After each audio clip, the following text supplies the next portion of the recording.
Hey friends, welcome to the Raising Boys and Girls podcast. I'm Sissy Goff. And I'm David Thomas. And I'm Melissa Trevathan. And we're so glad you joined us for this conversation. Let's dive in. Dr. David Edwards is a Nashville native and grew up about 2 miles from Belle Meade Animal Hospital. He attended the University of Tennessee for both his undergraduate and veterinary education and received his vet degree in 1988. He began practicing small animal medicine at Belle Meade Animal Hospital in 1989 and bought the practice January 1st, 1995. He lives nearby with his wife, Ashley, and they are proud parents to 3 sons, Sam, Jack, and Foster, and their dogs and cats. He also has a menagerie of horses, cattle, and cats on their family farm. During his spare time, he enjoys hunting, fishing, and cheering on the Tennessee Titans. Enjoy our conversation with Nashville's best vet and one of our favorite humans.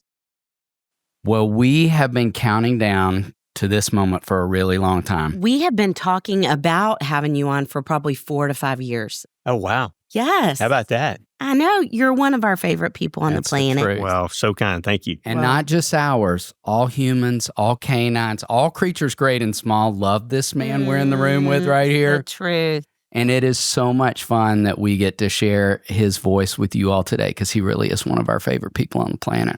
I'm going to jump in and say, and it is making me teary, but I mean, I really feel like you have, because 3 dogs, he's walked with me through how many?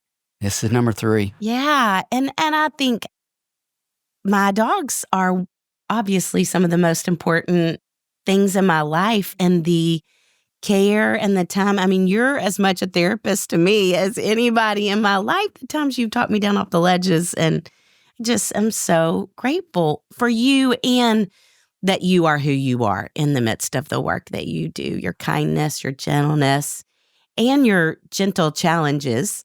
You definitely have called me on things. Probably you too, maybe. Oh, my goodness. I'm just hoping he still wants to be friends after raising Jen. I really am. Well, I bring a circus to his office these days. We're just so grateful to have you here. You're kind. Well, yes, we are. I love what I do, and it's an honor to work with you too as well. And of course, what you do and the opportunity that you have to bring your 4-legged friends to work with you every day is great. And what they do in this place, no doubt, is a lot of the heavy lifting around here. They do. So that it's, is for it's sure. a wonderful thing.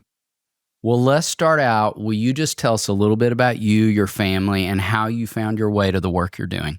You know, thank you for letting me be here. And my path has been pretty boring. I grew up here in Nashville, of course, and I really always had pets when I was young. But really, there was a couple of, I guess, poignant events that happened to me early in my high school years that just made me really realize that God put on my heart to be a veterinarian. And I had a couple of experiences that, kind of big picture, I always loved science and biology and thought that was really cool stuff. And I knew I wanted an active job. The thought of a quote unquote desk job just really didn't appeal to me. But I got to work on a farm when I was in high school, and kind of as a joke, I bought one of my best friends a pig.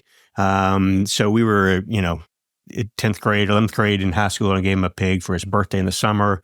So we started raising pigs. Yes. Didn't know that. Yeah. So we, that was, way back when, and we ended up with 3 sows and then a boar, Jethro, Elvira, Myrtle, Clementine. That's so good. Anyway, so those were some real galvanizing experiences. Yeah. And, my grandfather was a farmer, and I kind of grew up with that sort of desire. I'm still kind of a frustrated farmer, but I always loved that. We had a good time, and I've got lots of stories there that could take up the whole time I won't bore you with. But during that time, we ended up keeping our pigs out on a friend's farm. So she was so good to let us use her beautiful property, which is right in the middle of gorgeous horse country. Right. But we, totally decimated her horse farm with pigs.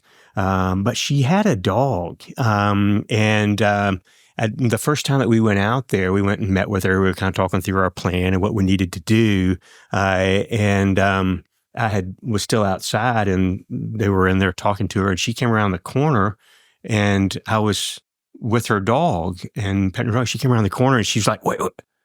She's like, wait, what are you doing? And I'm like, well, I'm just petting your dog. And she's like, wait, that dog always bites people. And I was like, oh, really? And so, but we were getting along fine. And she said, wow, you really communicated well with that dog. I was like, yeah, well, that's kind of cool. Maybe, and that was kind of a light for me. Yeah. And it was like, wow, maybe this picture's fitting together like it should. So anyway, that was one of those galvanizing moments. And I had plenty of others. Playing with pigs as a 17-year-old and trying to keep up with all that was a lot of fun. Prodigal son story, you probably understand that in a whole way that most of us don't. Yeah. Yes, I definitely live with the pigs. Yes. Yes. And have come back. Yes, that's good. Yeah. Good. So, those were some good experiences. It is no surprise to hear you tell that and to know you've been a dog whisperer for that long. Yes. Well, it's, and I'm not perfect and I'm not the dog whisperer, but I did, that connection kind of really helped me understand my wiring. And I felt like this is what I need to do. And I really think God has me where he wants me. Well, we would sure agree to that. Yes, we would. Thank you. And I would imagine you have a lot of stories from all these years, really rich stories and sweet stories and hard stories and maybe even some hilarious stories. Yes. David was telling me some things that dogs have consumed over the years. You have any good ones? Oh my goodness. We have got a litany of things. And it's funny, even my own dog has been guilty of that. But I mean, we find that dogs really kind of bond to their owners. So a lot of times what we see, quite frankly, are things that dogs consume that are really like their owner's garments. Socks are really popular. Yes. They are tasty, apparently. Evidently. So when we've got like one dog, no kidding, we've done 4 surgeries on eating socks. And it's like, we want to put a zipper in this guy so we can go get him out. I mean, it's like, hair ties. And, a lot of times they like garments of their owners and get into the laundry and things like that. We have, in the case of my own dog, I was years ago, early in my practice career, decided to make homemade ice cream. We were out at my in-laws' farm. They have a pea gravel driveway. And so I was making ice cream out there, and just a hot summer day, it was great. I'm not even sure it was 4th of July. And I ended up spilling some of the ice cream in the gravel as I was bringing it in or whatever I was doing. And when I came back, I realized that my dog was eating the ice cream and the gravel. Oh, no. And so this is a corgi, and I came out, and she looked like she'd swallowed a volleyball. No. She'd eaten all this gravel with the ice cream on it. And I picked her up, and she's like, crunch, crunch, crunch. No. You just feel her belly. So, I was 45 minutes from home and all that sort of thing. But did you have to take her straight to surgery? She did fine. I got her home, and we have ways to make them throw up. And so she did that. So she brought up all these rocks. But the funny thing, of course, was, she pooped out rocks for the next 5 days. No. I mean, it was like, oh no, more rocks. That's so funny. So she did fine. And that was that much less ice cream that we got, though. That's true. That's a great point. Anyway, so dogs are funny with the lead. And we've had some of the stories get a little PG of things that dogs have eaten that they were surprised the owners weren't expecting them to eat. The stories you could tell. The stories you could tell. Yep. And we would imagine, David, that our listeners have probably grown weary with the amount of time we've spent talking about the impact that pets can make in the lives of kids, because we believe in it so strongly. But we love to just get to hear your perspective on the difference you think they make for kids. Well, I would absolutely say kids, yes, but people. I mean, of all ages. And, it's a wonderful thing that we get to do, because truly our job is committed to help foster the bond that animals have with their owners. And that extends, of course, with your world, with your own dogs being therapists. But we all know, everyone that does what I do knows what it's like. And we've been through the joys, we've been through the heartaches, and we know how important it is. And we know if we're upset, our dogs are there for us. And, it is truly, a picture of God's love, that unconditional. And, when I think about these dogs that have lived these years with these folks, whether it be for kids or for older folks, the stories that they hear and the secrets they keep. Yeah. And, the times that the dog has, or a cat has licked away a tear and been there in those hard times. And, nothing like being able to hug your puppy. And so for kids who may even have a hard time identifying their emotions potentially, or their hurts, or being able to express in ways that are appropriate and articulate, to be able to have them just bear that to their dog, to their cat, is just a wonderful thing. And those things are so important, and they disarm and they quell the unrest and the disquieted spirit that I'm sure kids have, that I know I have. I'm just a big kid, I guess. Yes. But anyway, it's such a special and important relationship. I had a girl that I worked with for several years who lost her dad, and she had such a hard time talking to me about it. And she would say regularly, the person I talk to the most about my dad is my dog. Yeah, it's so true. I know.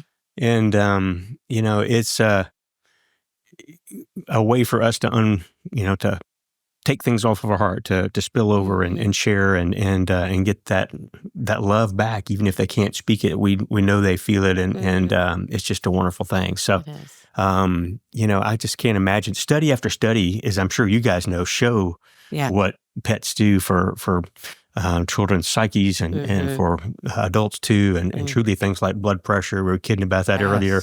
But it's true. The physiologic and the psychologic benefits are just amazing. Yeah, amazing. Sissy, I would rather wash Thanksgiving dishes for 5 straight days than go to the mall between now and Christmas. It is pretty miserable. Traffic. The lines. We've all been there. Endless shopping, long lines, trying to find the perfect gift. Well, we are about to make your day.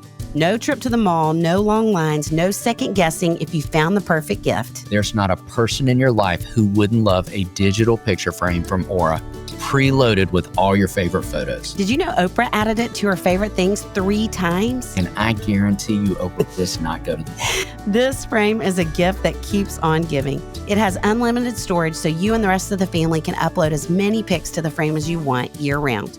All you need is the free Aura app. There are absolutely no hidden fees or subscriptions. Save on the perfect gift by visiting auraframes.com to get $35 off Aura's best-selling Carver mat frames by using promo code Boys and Girls at checkout. That's AURA frames.com, promo code Boys and Girls. This deal is exclusive to listeners, so get yours now in time for the holidays. Terms and conditions apply.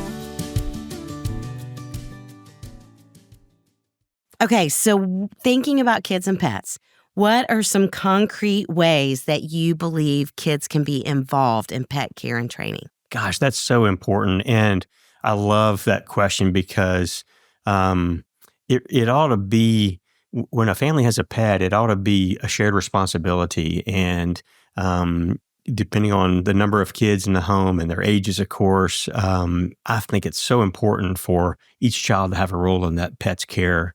And it could be something very simple for young people to help out at mealtime and to do the basics of life and take care of meeting those needs, letting them out and doing the things that they do. But beyond that, kind of from the veterinary side, we see from the standpoint of training, so many times I see particularly young dogs that are rather disobedient with some family members and not with others. And so doing things like making sure that the children are engaged in even the simple training processes is important. And that gives them kind of an empowerment, helps the dog understand where they are in the pack of the family.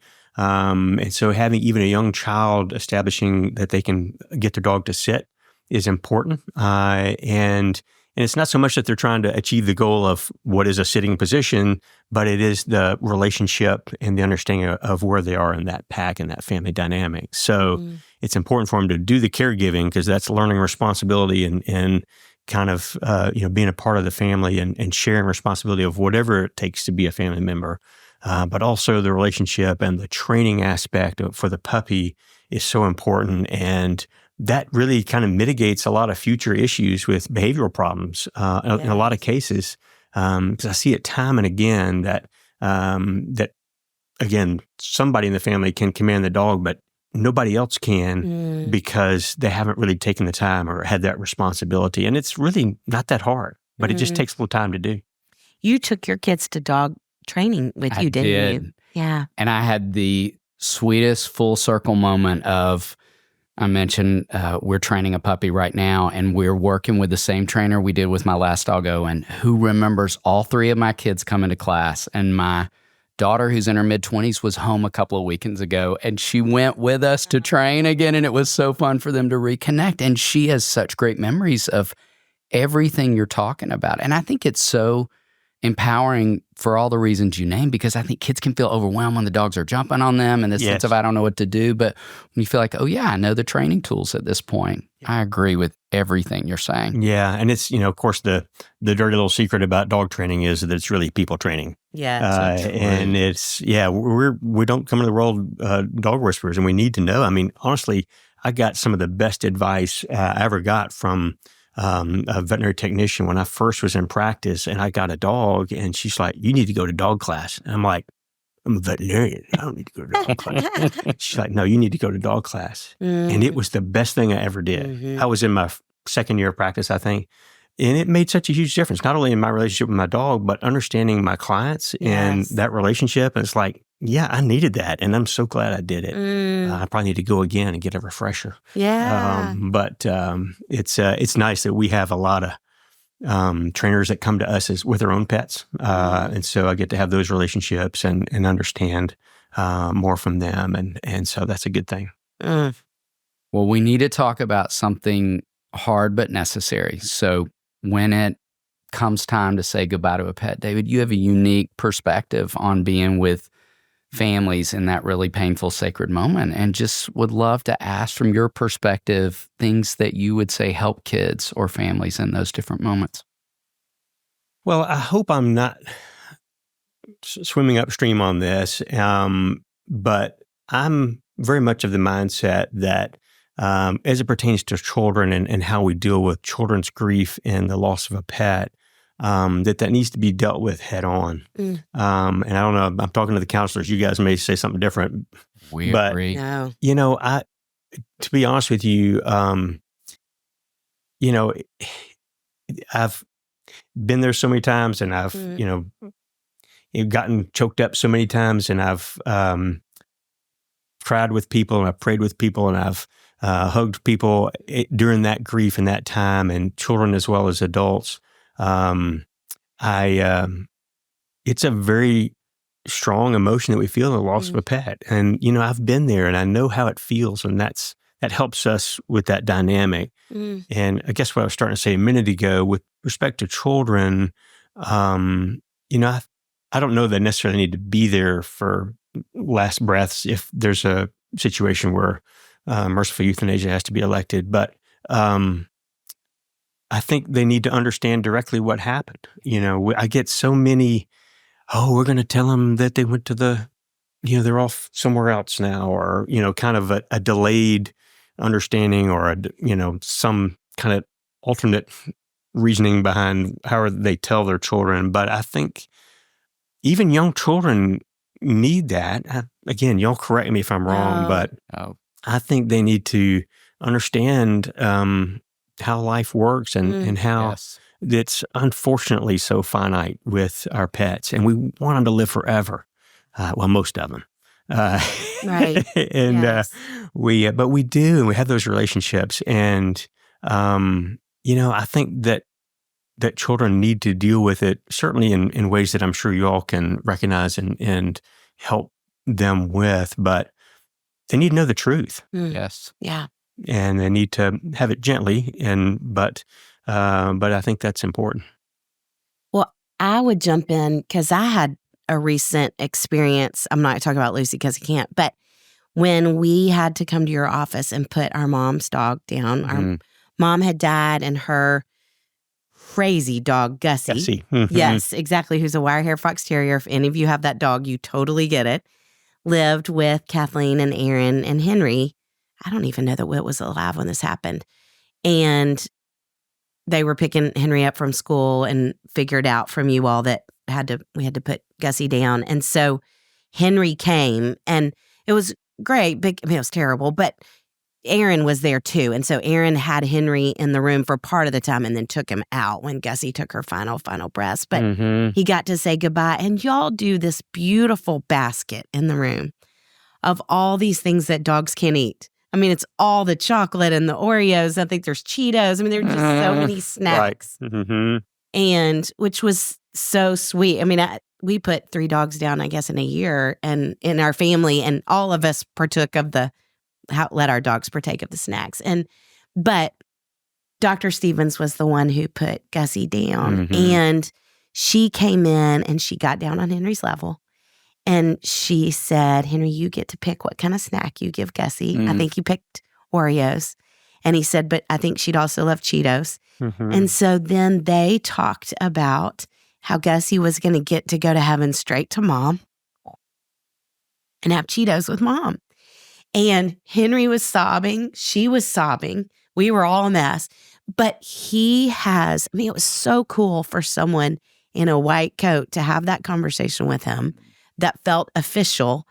And he has anchored himself. He talks about Gussie eating Cheetos in heaven today, Good. 2 years later. I mean, he understood it in such a real concrete way, I think, because it came from somebody who that's their specialty. And he trusted that person. And it just was really monumental, I think, for him processing his grief. Yeah. So I'm glad that you recommended, and I'm so grateful for how you walk all of us through those moments. It's a hard thing, but I'm glad that went well, and we try to help everyone in the room understand and cope as best they can, because it's not easy. We just saw the sweetest play in New York called Left on 10th that we were up there for some speaking and press stuff, and it's a memoir, and she had a dog that died. And so she's speaking to the audience, and her dog died through the process of writing this book. And she said, "You all know when you lose a dog, it's just the worst. It's like a whiteout on your life." And we both just laughed so hard, like, yes, it's so sweet to hear someone describe how hard it is. It is. Yeah. It's so hard. Yeah. And I've lived those same things. And, you just look for them to come around the corner when you get home, or you're on whistle for them or whatever, and they're not there.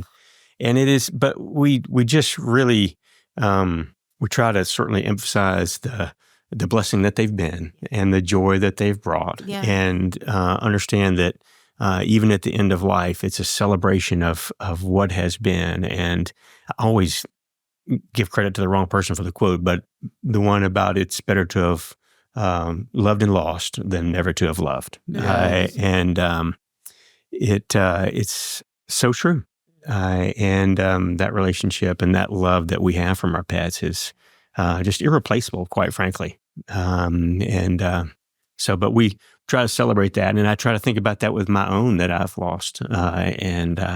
So it's an important part of the process. I think too, David, to everything you're saying, and even the wisdom of that quote, in involving kids, it's what prepares them for loss that the three of us know is inevitable for every one of us in this life. Right. And for many kids, I think it's their first practice with loss. Yes. That I think prepares them for all the future losses, and is, I think, a unique way to think about it, that if we don't practice, they aren't prepared for later down the road. And so to involve them more rather than less is that preparation. I love the way you talked about that earlier. That's such a great reminder. Thank you. Yes. Yeah. It's important. Well, in this part of our podcast season, we're talking about emotional and social milestones for kids, and we certainly believe pets help kids develop emotionally and socially. How would you say you feel that's true? I think I can just say that the confidence that a relationship yields. And I can think, and again, you guys are more qualified than me, but when we have healthy relationships, it gives us confidence. And if we're out in the world and we just don't, if we're kind of wandering and we just don't have anything or anyone that we're relating to, then that makes the world seem scary and messy, and would probably go further to shut us down as people, and particularly as children, that we would be less likely to engage or to achieve even in whether it be a school setting or extracurriculars of fill in the blank. And I think just even something as simple as a relationship with a pet, and back to that responsibility thing, it's like, I know I can do this. Yes. I'm part of taking care of somebody, and that helps me grow. I mean, we know as parents that we appreciate our own parents a whole lot more when we become one. And I think it probably holds true with our pets, that we know that we can care for them. We have that relationship. And even, again, the relationship we have with a dog has to build confidence, even if they don't get to talk to us, knowing that it's got to give some social bolstering and confidence particularly for children. I'm betting, but I think it does for adults too, honestly. Yes. David, met a man this weekend out of town when we were speaking who's in his 80s and lost his beloved wife of decades. And he had gotten a puppy, and it was such a picture, the way he talked about it, of how it's pulling him forward emotionally, but also that he's more active because the puppy has a lot of energy. And, I joked with you when I walked in the door with June, my oldest child, only daughter, just got married, and we jokingly refer to her as my emotional support dog through the wedding season. And so it's like they help us in probably more ways than any of us could describe. And thinking about new pets, this episode is going to air the week before Christmas, and thinking about a lot of families who may have a new pet as part of their Christmas this year. Any advice for new pet owners? Facetiously, I would say, don't get a pet at Christmas. Really? Maybe not even that facetiously. It's fine. A lot of people do it. And of course, it makes sense. The puppy under the tree, how much better. It's Noelle was under my tree. Right. There you go. Exactly. Yeah. Hallmark moment there. Yeah. But it's just, quite frankly, a little harder in the cold weather and that sort of thing, because you end up with some nighttime duty and all that sort of thing. And so, we get the calls, like, how long do I have to let this dog out? You're living it, and you've just lived it with a puppy. Yes. And don't they end up eating a lot more during the holidays? Don't you see a lot of emergencies around the holidays? We do. And, it's kind of funny because there are a lot of things that we're enjoying a lot of life ourselves, and that often means the bounty of the cornucopia of whatever's on the counter and the table, and living up in so many ways with the holidays. But yes, that also means our backs are turned a lot, and our pets end up getting things they shouldn't. And whether it's treats under the tree, or if it's, we quite literally have seen dogs. I know a Basset who, cleared the entire Christmas ham off the counter and ate the whole thing while the family was in the other room. So, I mean, and another Christmas time, someone was having a party, and they were had a bunch of rising dough and the yeast dough and so forth, ready to make biscuits or rolls or whatever it was. And the dog knocked it off the counter and consumed the entire bowl full of the yeasted flour and all that sort of thing, and it started blowing up in this poor dog. No. Yeah. And it had, fortunately, the glass bowl had broken, but all the glass had gotten caught up in that dough. And so we did have to go in that dog and relieve its situation, but it all came out and the dog was okay. So anyway, those temptations and things that happen, and it may be because there's so much more out because we're doing celebrations and lots of big meals and all that sort of thing, but it also is, we're distracted with other things. And of course, we've got, tinsel stories with cats and the trees and the classic dog is, oh, look, indoor plumbing, for the Christmas tree. So funny. So it's all that sort of stuff happens. And anyway. Well, I have a tip, Helen, my mom tip, for that you might need to do this year. She actually had Kathleen do it for Henry when he was a toddler. one of those, I don't even know what you call it, those gated things that you get for dogs. It's like a playpen that you can assemble. Mm-hmm. Mom had Kathleen and Aaron put one around their Christmas tree, Henry's toddling year, which was, and then decorate, halfway up. Mm-hmm. But for a puppy too, it's probably you might have to have one of those around your tree this year. 100%. Yeah, I'm going to get on Amazon as soon as we finish this episode. That's good, yeah, because trees are tasty. And all those shiny things look really cool to chew on. No kidding. Yes. So we talk a lot about how in the last couple of years, we feel like parents are more discouraged than they've ever been and weary. And it feels to me, and David too, and we both talk about this, there's just more pressure than there's ever been. In a lot of ways, there's more knowledge that is creating more pressure. Mm-hmm. And I think there's this sense that we're supposed to be so in tune emotionally. We're supposed to be so regulated emotionally with kids.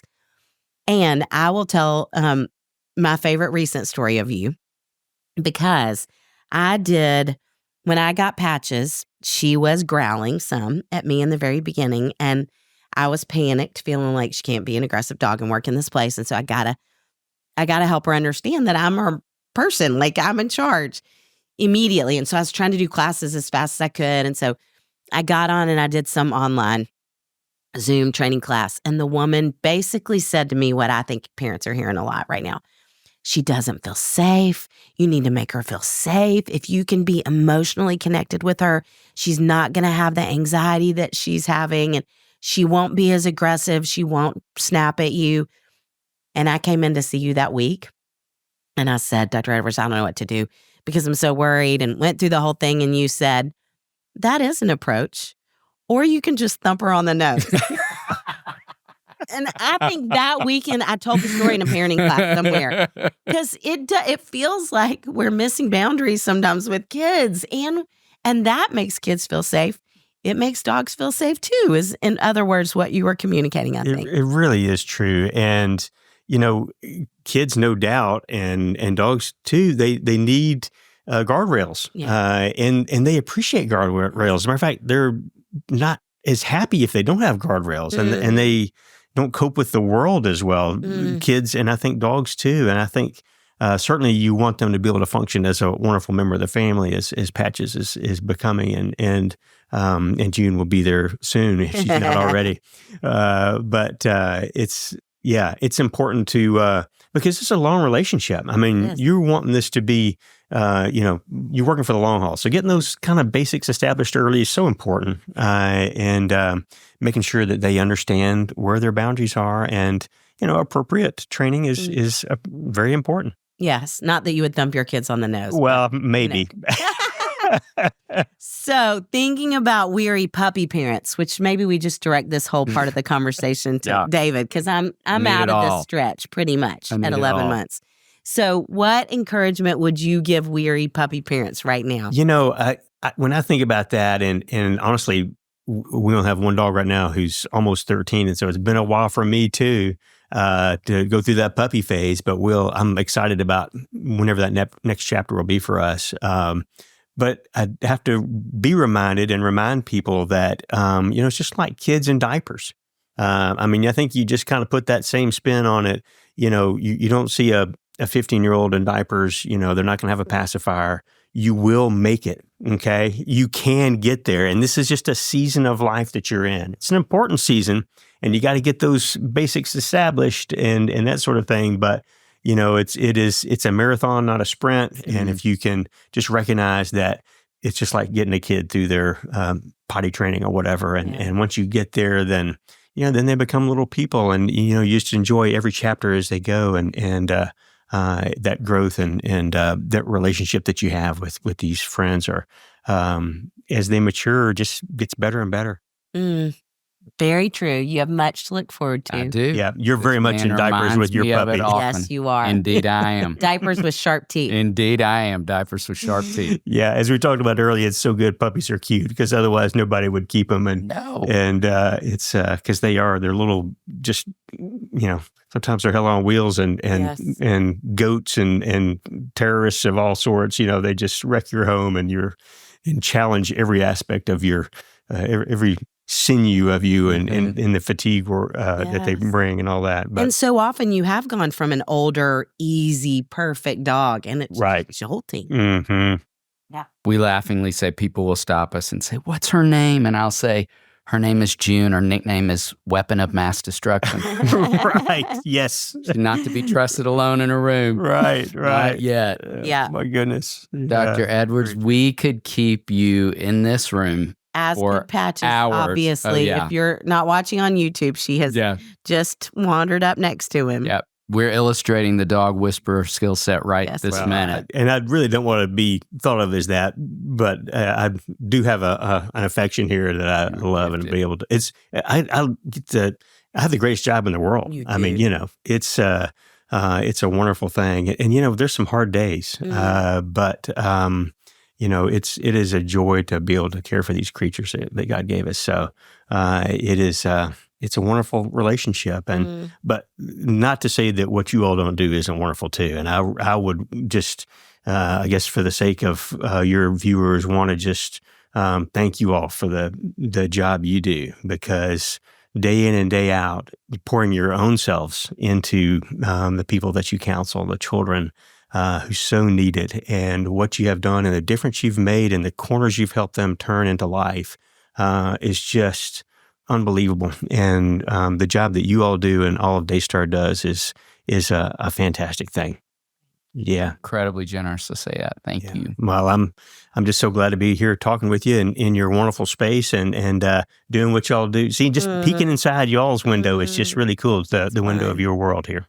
Well, you care for some of the most important colleagues we have on staff in this place. Well, they are grateful. important. Yes. We're so grateful.